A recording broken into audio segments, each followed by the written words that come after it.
اللهم صل وسلم وبارك عليه.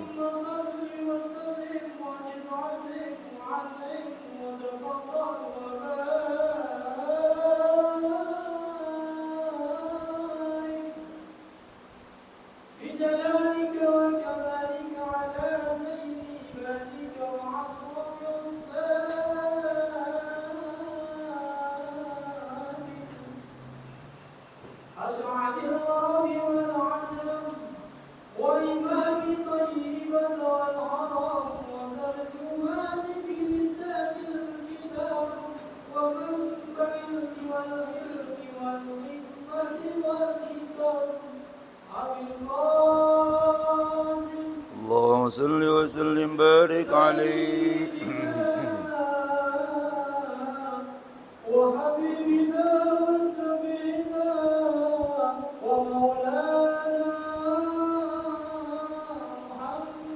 اللهم صل وسلم وبارك عليه.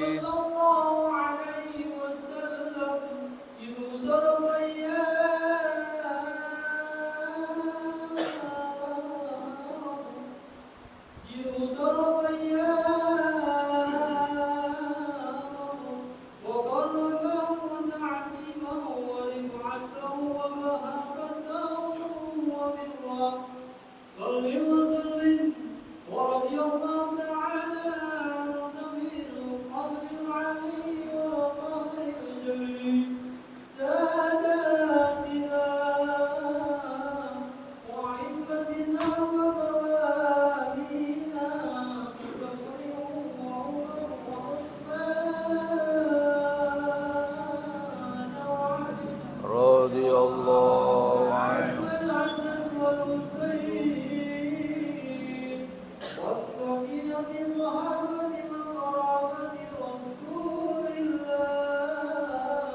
صلى الله عليه وسلم أجمعين والحمد لله رب العالمين.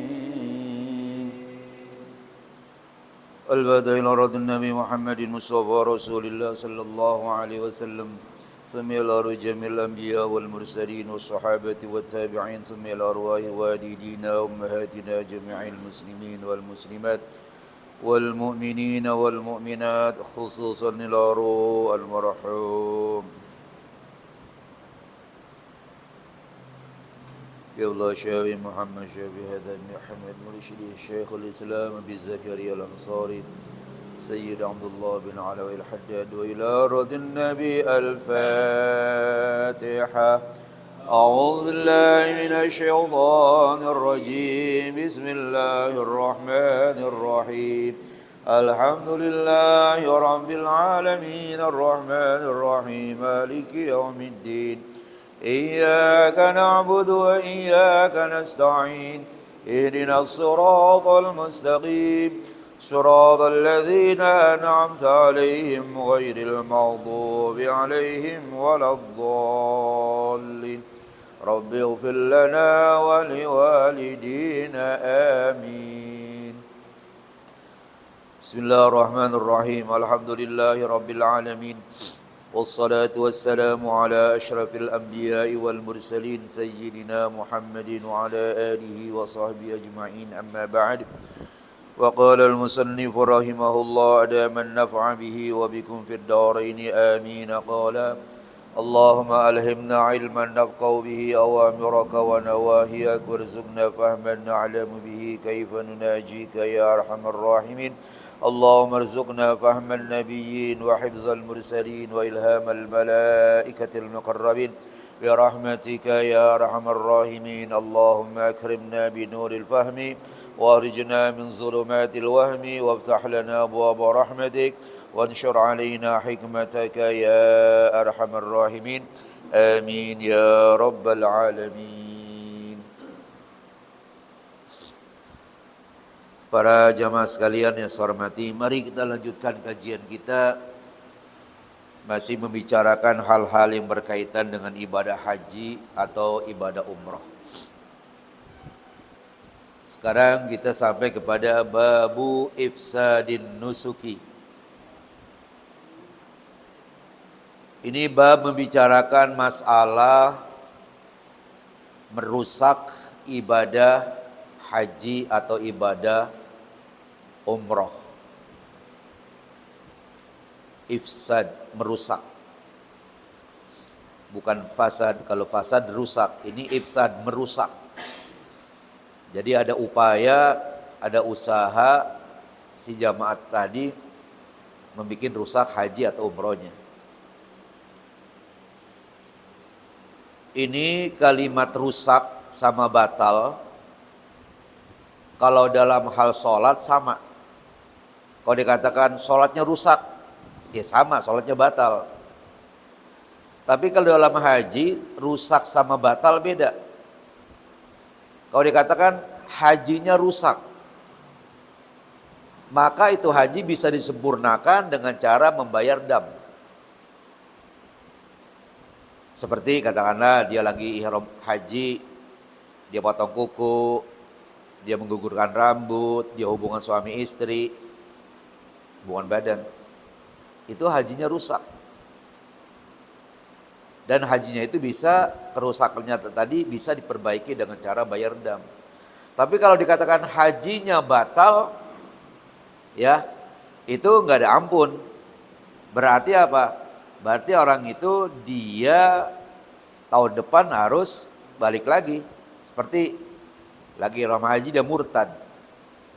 Lagi ihram haji dia keluar dari Islam. Murtad kan? Itu bukannya rusak haji, batal. Maka nggak bisa diganti dengan dam. Nah jadi antara ibadah haji sama ibadah-ibadah yang lain, katakanlah sholat, istilah rusak sama batal itu beda. Untuk sholat, rusak sama batal ya sama. Tapi kalau haji, rusak sama batal beda. Kalau rusak, hajinya bisa disempurnakan dengan bayar dam. Tapi kalau batal, hajinya ya tidak dihitung.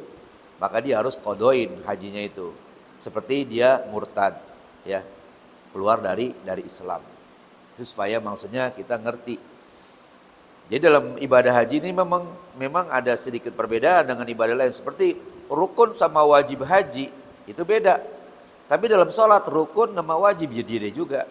Wajib sholat, rukun sholat ya dia juga. Yang 13 atau berapa? 17. Tapi kalau dalam haji, rukun adalah suatu pekerjaan yang tidak boleh ditinggal dan tidak bisa diganti dengan apapun dan tidak bisa diwakilkan.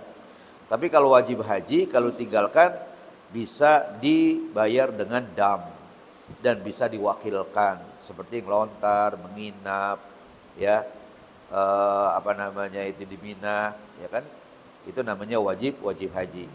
Tapi kalau rukun nggak bisa, seperti tawaf, ihram haji, tawaf, sa'i, tahallul. Yufsiduhu al-wat'u fi farjin min adamiyyin aw ghairihi. Itu haji atau umroh bisa dirusaknya oleh orang yang melakukan haji atau umroh. Apa yang bikin dia rusak? Al-wat'u, hubungan badan suami istri. Ya. Jadi kalau ada orang lagi melaksanakan ibadah haji, hajinya belum tuntas, hubungan badan suami istri, maka hajinya rusak. Karena rusak, maka dia bisa sempurnakan dengan bayar dam, dengan qadha, dengan bayar dam. Fi farjin min adamiyin, hubungan badannya itu pada kemaluan manusia, au ghairihi, atau selain manusia. Ya seperti binatang. Nah, di kemaluan depannya, ya. Fi farjin min adamiyyin aw ghairihi. Itu dia lakukan hubungan badan itu qabla tahallulil awwali. Sebelum melakukan tahallul awal. Ya, sebelum melakukan tahallul awal. Sebagaimana di awal saya sudah jelaskan, tahallul itu ada dua macam, ada tahallul awal, ada tahallul sani. Kalau tahallul awal umpamanya orang yang sedang melaksanakan ibadah haji, Dia wukuf di padang Arafah, malamnya dia menginap di Muzdalifah, paginya sampai di Mina tanggal 10 bulan haji. Dia ngelontar Jamratul Aqobah. Habis dia ngelontar kemudian dia cukur. Maka itu dia namanya sudah tahallul awal. Sudah tahallul awal. Nah nanti tanggal 13 bulan haji dia pergi ke Mekah. Tawaf, sa'i. Berarti sudah tahallul sani. Gitu. Ya. Jadi tahallul awal itu dengan cara dia ngelontar Jamratul Aqobah pada tanggal 10 dan dia cukur. Itu sudah namanya tahallul awal. Ini dia lakukan hubungan badan suami istri belum tahallul awal. Katakanlah umpamanya tanggal 9 dia wukuf di padang Arafah. Malamnya di Muzdalifah dia nginep. Nah umpamanya pas di Muzdalifah dia hubungan badan suami istri. Padahal dia belum melontar Jamratul Aqobah, belum cukur. Itu berarti dia apa? Dia rusakin itu hajinya sebelum tahallul awal. Ya, itu dikatakan qabla tahallulil awwali, sebelum dia lakukan tahallul awal. Jadi kalau saya istilahkan tahallul awal udah ngerti dah tuh. Ya, jadi belum apa? Belum dia ngelontar, belum dia cukur.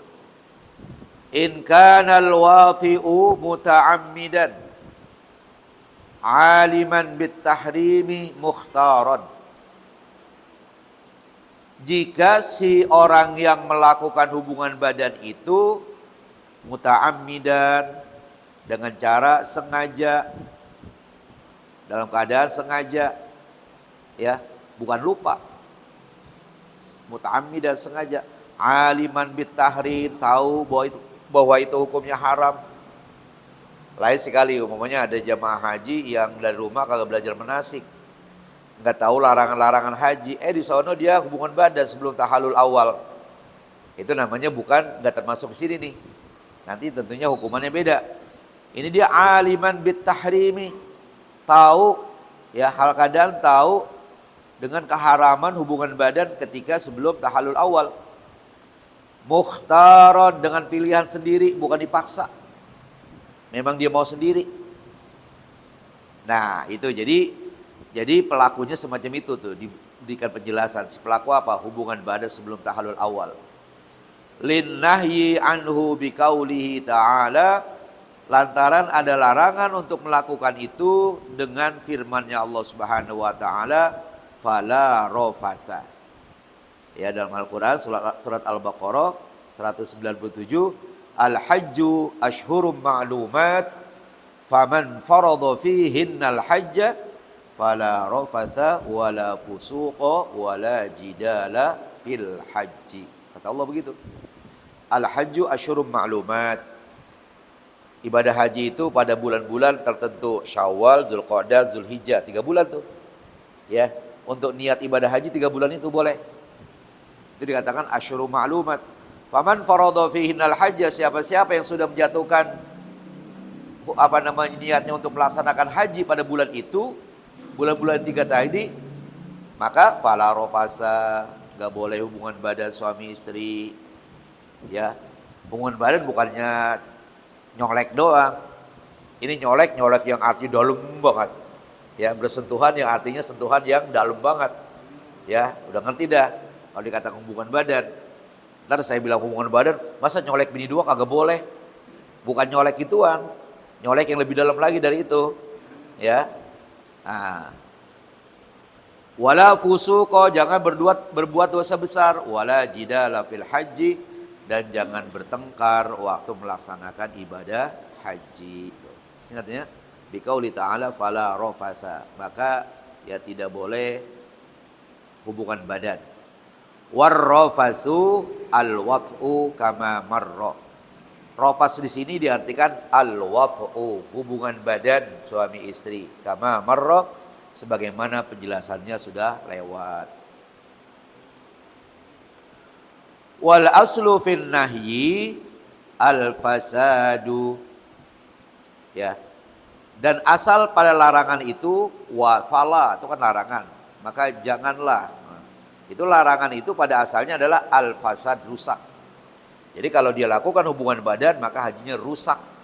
Ya, hajinya rusak. Jadi al-aslu fin nahyi al-fasadu. Yang pokok, yang dasar pada larangan tadi, fala rafasa itu al-fasadu, yaitu rusak. Wala ifsada biwad'il mushkili ghairahu, dan tidak merusak haji dengan sebab seorang banci muskil, dia hubungan badan kepada lainnya. Banci muskil itu namanya, ya dikatakan banci muskil, seorang yang mempunyai dua alat kelamin. Punya alat kelamin laki-laki, punya alat kelamin perempuan. Tapi belum bisa dipastikan ini orang laki atau perempuan. Namanya muskil. Muskil itu artinya yang susah, yang sukar. Kenapa? Karena belum head, belum mimpi. Tapi kalau dia sudah mimpi, ya hubungan badan, maka dia digolongkan kepada laki-laki. Ternyata dia menstruasi, berarti dia digolongkan perempuan. Kalau sudah begitu, sudah dia mimpi dan sudah menstruasi, namanya khunsal wadi. Al-khunsal wadi yaitu banci yang sudah jelas. Ini belum jelas, muskil dia. Nah, jadi ada banci yang muskil sedang melaksanakan ibadah haji, dia hubungan badan. Ya. Ini enggak rusak. Kenapa? Karena belum bisa digolongkan dia laki atau perempuan. Ya. Gitu. Katakanlah umpamanya dia hubungan badan sama perempuan, bisa jadi dia perempuan. Perempuan sama perempuan kan enggak bisa hubungan badan. Gitu kan? Atau umpamanya dia sama laki-laki, ada kemungkinan dia juga laki-laki. Ya orang masih muskil, masih belum jelas. Tapi kalau sudah jelas, oh dia laki-laki, hubungan badan sama perempuan, ya batal hajinya. Karena bancinya banci yang sudah jelas. Jadi yang pengertian banci adalah orang yang mempunyai dua alat kelamin. Kalau cuma hanya suaranya doang, ngomongnya kayak perempuan, jalannya lenggak-lenggok kayak perempuan, itu mah bukan banci. Ya, bencong ya apa aja kali. Ya, itu mah kalau dia jalan sama perempuan berdua-duaan jangan aman.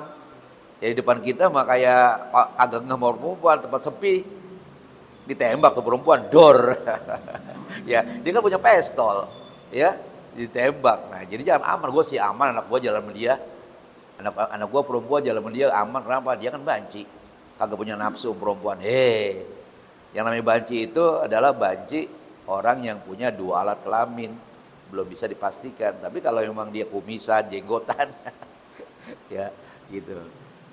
Itu bukan itu namanya istilah doang banci, tapi bukan banci secara hukum Islam.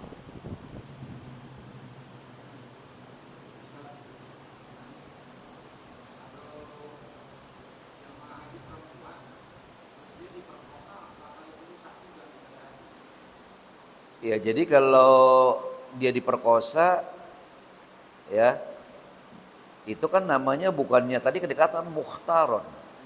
Mukhtaron dia pilihan dia sendiri. Kalau itu bukan pilihan dia, malah dia apa? Dipaksa, ya. Nah, maka dia tidak rusak tuh, tidak rusak apanya hajinya, karena dia tidak mukhtaron, tidak kemauan sendiri, malah dipaksa. Ya, maka yang memaksa itulah, katakanlah yang memaksa dia sedang tidak melaksanakan ibadah haji umpamanya, ya dosa dia. Ya, atau kalau dia sedang melaksanakan ibadah haji, udah dosa, 2 kali dosa berarti ya. Hajinya rusak, ya, kemudian dia berdosa, maka dia kena denda. Ya, atau katakanlah istrinya nggak sedang melaksanakan ibadah haji, suaminya melaksanakan ibadah haji, atau istrinya sedang melaksanakan ibadah haji, suaminya enggak gitu. Ya, istrinya dipaksa umpamanya, maka enggak rusak. Kenapa? Karena tidak mukhtaron. Itu namanya mukrohan, dia dipaksa. Wala biwad'i ghairuhu lahu fi qubulihi, dan juga tidak batal dengan sebab, ya, biwad'i ghairuhu, ya, di orang lain menyetubuhi dia. Kalau tadi si bancinya yang hubungan badan sama perempuan, atau sekarang dia yang yang disetubuhi, yang hubungkan badan sama orang tadi, lahu baginya fi kubulihi, di kemaluan depannya. Jadi kalau tadi yang si banci muskil itu yang hubungan badan, nah yang kedua ini dia yang si banci ini yang dihubungkan yang disetubuhi sama laki-laki. Sama saja bolak-balik lah. Selagi dia masih namanya khunsal muskil, banci yang masih belum jelas. Nah kalau itu terjadi apa dendaannya? Wafihi badanatan. Maka pada orang yang melakukan hubungan badan tadi waktu dia lagi ihram haji, maka hukumannya adalah denda seekor onta. Seekor onta. Jadi badanatan itu bukan berarti seekor onta betina. Loh itu kan tak marbutonya. Tak marbuto itu menunjukkan lil wahdati. Seekor onta. Laki kayak perempuan kayak betina kayak jantan kayak itu ontanya. Makanya sini dikatakan zakaron au unsa. Baik itu ontanya onta jantan ataupun onta betina. Yang penting onta. Itu kalau dia rusak ibadah hajinya sebelum tahallul awal. Nah, kalau sudah tahallul awal umpamanya dia tanggal 9 di Arafah, malamnya dia ke Muzdalifah, kemudian paginya tanggal 10 ada di Mina, dia ngelontar Jamratul Aqabah, dia cukur. Nah, habis cukur dia hubungan badan suami istri. Berarti dia melakukannya sesudah tahallul awal. Nah, itu apa dendaannya? Nah, dikatakan di sini liqadha'i sahabati bidzalika, masih menjelaskannya tadi depan. Jadi dendanya adalah dia menyembelih seekor unta, baik unta jantan atau betina. Kenapa? Karena pernah dilakukan hal itu oleh sahabat. Jadi artinya sahabat pernah kejadian semacam itu. Maka dia lakukan, dia sempurnakan dengan cara begitu. Ya, dia keluarkan, dia sembelih seekor unta. Nah, jadi tadi jawabannya kalau sesudah tahallul awal maka yang disembelih bukan onta tapi seekor kambing. Ya kambing itu mungkin 7 kali onta itu harganya 7 kali kambing. Ya, 7 kambing baru dapat 1 ekor onta. Jadi kalau kambing 300 real berarti onta 3.000 real. 3.000 real berapa uang kita ya? Kulusin aja dah. Satu serealnya kan kalau nggak salah 3.500 ya, 1 real itu. Nah kaliin aja dong, gede tuh jutaan, ya. Nah fa'in adamaha lazimahu baqaratun. Kalau seandainya seekor onta nggak ada, maka orang tadi wajib menyembelih seekor baqarah, sapi, ya, karena onta nggak ada. Fa'in adamaha lazimahu sab'u syiyahin. Sapi gak ada juga, maka dia wajib menyembelih 7 ekor kambing. Nah jadi dengan kata lain 7 ekor kambing itu sama dengan seekor onta, sama dengan seekor sapi. Makanya kalau orang korban satu sapi itu untuk 7 orang. Ya sapinya gede kayak kecil kayak samanya 7 orang. Ya, nah begitu. Udah kambing 7 ekor, fa in adamah enggak ada juga. Qawwamal badanata bidarahima. Maka dia menaksir ya seekor onta itu berapa harganya bidarahim dengan uang. Ya kalau Arab dirham, kalau kita rupiah. Berapa seekor onta atau sapi? 30 juta. Nah, 30 juta itu dibelikan bahan makanan, kemudian diserahkan kepada fakir miskin. Washtara biqimatiha ta'aman, dan dia belikan dengan harga seharga seekor onta tadi, biqimatiha seharga onta tadi, ta'aman makanan, beras cara kitanya, wa tasaddaqa bihi, dan dia sedekahkan dengan harga itu.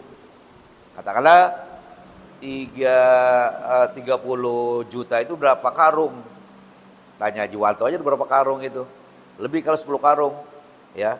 Berapa karung Panto? Sekarung berapa? 300.000? Hah? 600 karung. 600 berarti kalau 30 juta berapa karung tuh? Ya 15 karung ya. Nah, 15 karung berikanlah fakir miskin. Ya, begitu.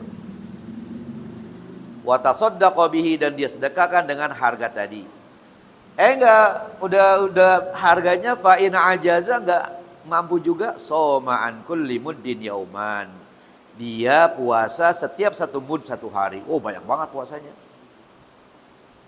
Nah, itu kalau dia rusak hajinya sebelum tahallul awal. Nah, ini dia nih tadi yang tadi saya katakan.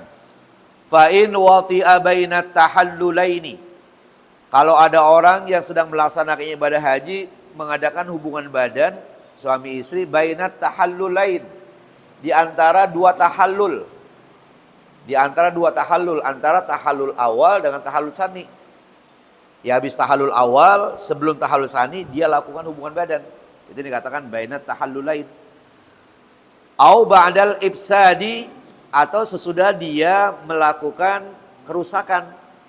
Jadi umpamanya gini, sebelum tahallul awal dia rusak hajinya tuh, kayak tadi.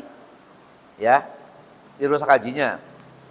Habis dia rusak hajinya, udah rusak tuh hajinya. Dia hubungan badan lagi. Jadi yang kedua kalinya. Jadi bisa jadi yang kedua kalinya, ya, sebelum tahallul awal dia hubungan badan, habis hubungan badan dia hubungan badan lagi. Atau hubungan badannya sesudah tahallul awal. Nah, maka itu apa dendanya? Lazimahu syatun, wajib seekor kambing dia keluarkan, dia korbankan. Ya, kenapa? Karena hubungan badannya sesudah tahallul awal atau sesudah rusak hajinya. Sesudah dia rusak hajinya dengan hubungan badan sebelum tahallul awal. Kama fil halqi wa nahwihi, itu sama aja seperti dia rusak ibadah hajinya dengan dia cukur rambutnya. Sebelum ya sebelum tahallul, sebelum dia kerjakan yang lain-lain, dia rontokin rambutnya, dia cukur rambutnya, padahal dia belum tawaf, belum sa'i. Maka dendanya adalah menyembelih seekor kambing. Wala tajibul banadatu illa fi hadza, dan tidak wajib mengorbankan seekor onta kecuali pada permasalahan ini, pada hubungan badan. Jadi hanya hubungan badan saja yang dendaannya menyembelih seekor onta. Kalau pelanggaran-pelanggaran yang lain hanya menyembelih seekor kambing. Ya, onta hanya hubungan badan saja. Wa fi qatlin na'amati, juga yang termasuk harus menyembelih seekor onta kalau dia membunuh seekor na'ama, ya burung onta, kalkun gitu. Karena dia kan disamai dengan onta, maka dia bayarnya dengan onta juga. Kama ulima mimma marrat, sebagaimana sudah diketahui, sebagaimana uraian yang sudah lewat. Illa annahu yu'tabaru fiha huna, hanya saja bahwasanya hubungan badan dianggap, ya dihitung fiha, pada dengan menyembelih seekor onta, huna di sini, yaitu yang dianggap yang bagaimana, onta yang bagaimana? Yang dianggap adalah sinnul udhiyati, yaitu umurnya itu onta yang disembelih itu adalah ya umur yang onta boleh dikorbankan. Ya, onta kalau umurnya sudah 1 tahun udah gede itu, ya. Nah begitu. Jadi artinya syaratnya sama seperti onta yang untuk korban. Bi khilafiha, beda dengan burung onta. Kalau burung onta itu mungkin ya dia nggak disamakan seperti binatang-binatang yang bisa dikorbankan, gitu. Summa fa innaha takhtalifu, kemudian sesungguhnya onta itu berbeda bikhtilafin nu'amah atau na'amah, dengan berbedanya burung onta tadi, ya kibaron au sigharon, ya yang besar ataupun yang kecil. Begitu. Jadi inilah tentang orang yang merusak hajinya baik sebelum tahallul awal ataupun sesudah tahallul awal ataupun sesudah dia merusak hajinya. Ya. Jadi ada yang harus menyembelih seekor onta, ada yang seekor kambing. Mudah-mudahan ketika nanti kita melaksanakan ibadah haji ataupun umroh tidak sampai kepada perbuatan-perbuatan itu sehingga kita tidak kena denda ya. Insya Allah nanti kita lanjutkan babu fawatil haji, bab tentang kehilangan atau ketinggalan ibadah haji. Insya Allah minggu depan ya.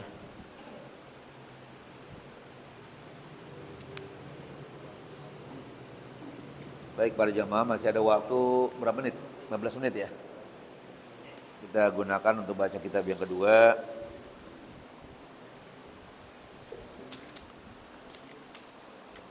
Sekarang masih bicara masalah sabar. Bismillahirrahmanirrahim. Wa ma warada fis sabri 'anillahi ta'ala, dan hal-hal yang datang penjelasan baik dari Al-Quran ataupun hadis tentang sabar. Yang pertama anillahi ta'ala, yaitu penjelasan dari Al-Quran tentang sabar. Wa an Rasulillah sallallahu alaihi wasallam, juga dari Rasulullah berupa hadis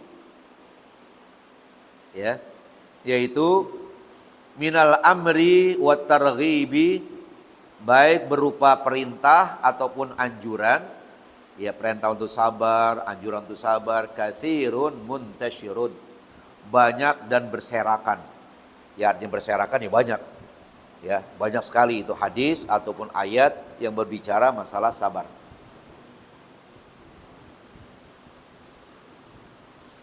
Ya. Saya bikin skripsi waktu sarjana lengkap itu masalah sabar. Ya, terinspirasi dari ayat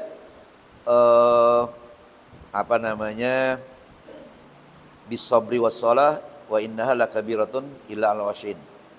Apa tadi ayatnya? Wasta'inu bisabri wassalah ya wa innaha lakabiratun illa al washin. Jadi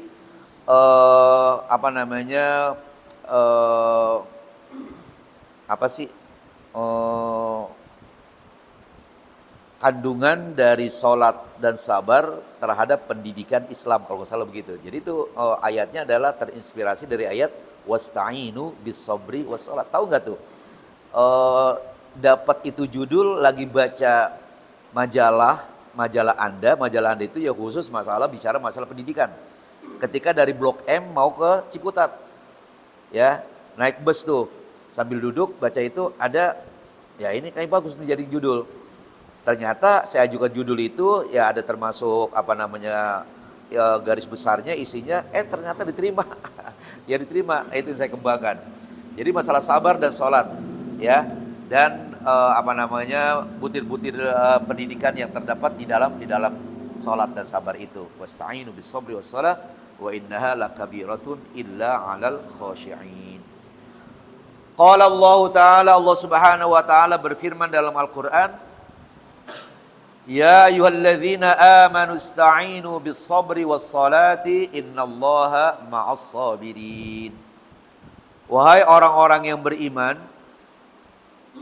mohonlah kalian, mohon bantuan bis-sabri dengan sabar, was-salati dengan berdoa, dengan salat pada Allah Subhanahu wa taala. Innallaha ma'as-sabirin, sesungguhnya Allah bersama orang-orang yang sabar. Ya, nah itu ada kalimat sabar di situ.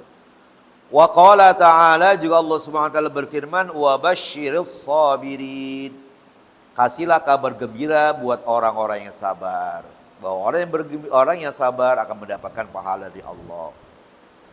Wa qala ta'ala, juga Allah Subhanahu wa taala berfirman, wallahu yuhibbus sabirin, Allah suka kepada orang-orang yang sabar. Itu di antara firman Allah. Ya. Juga wa qala ta'ala li nabiyhi alaihi salatu wassalam, firman Allah Subhanahu wa taala kepada Nabi Muhammad sallallahu alaihi wasallam, wasbir wa ma sabruka illa billah. Dan sabarlah hai Muhammad tiadalah kesabaranmu itu kecuali billah, dengan sebab pertolongan Allah. Nah, jadi Nabi Muhammad sabar karena pertolongan Allah, sehingga Nabi Muhammad sabar. Ya. Gitu. Sehingga Nabi Muhammad diberikan gelar ulul azmi, orang yang mempunyai kesabaran lebih dibandingkan yang lain. Itu ada 5 rasul. 5 rasul itu ada di kata mimin. Ya. Muhammad, Ibrahim, Musa, Isa, dan Nuh. 3 nabi ini termasuk ulul azmi, orang yang mempunyai kesabaran lebih dibandingkan rasul-rasul yang lain. Ya, ya itu. Jadi ada 5 orang rasul, termasuk Nabi Muhammad. Wasbir li hukmi rabbika fa innaka bi a'yudina. Sabarlah hai Muhammad, ya, dalam menunggu ketetapan Tuhanmu. Fa innaka bi a'yunina, sesungguhnya engkau hai Muhammad berada dalam penglihatan kami. Jadi artinya diawasi oleh Allah Subhanahu wa taala. Wa qala ta'ala, juga Allah Subhanahu wa taala berfirman, wa ja'alna minhum a'immatan yahduna bi amrina lamma sabaru. Dan telah kami jadikan di antara mereka a'immatan, sebagai pemimpin, yahduna bi amrina. Mereka itu ya yang memberikan petunjuk dengan perintah kami, lamma sabaru, ketika mereka berlaku sabar. Ya, jadi artinya karena mereka itu sabar, akhirnya mereka itu diberikan kedudukan oleh Allah atau pemimpin. Wa qala ta'ala, juga Allah Subhanahu wa taala berfirman, innama yuwaffas sabiruna ajrahum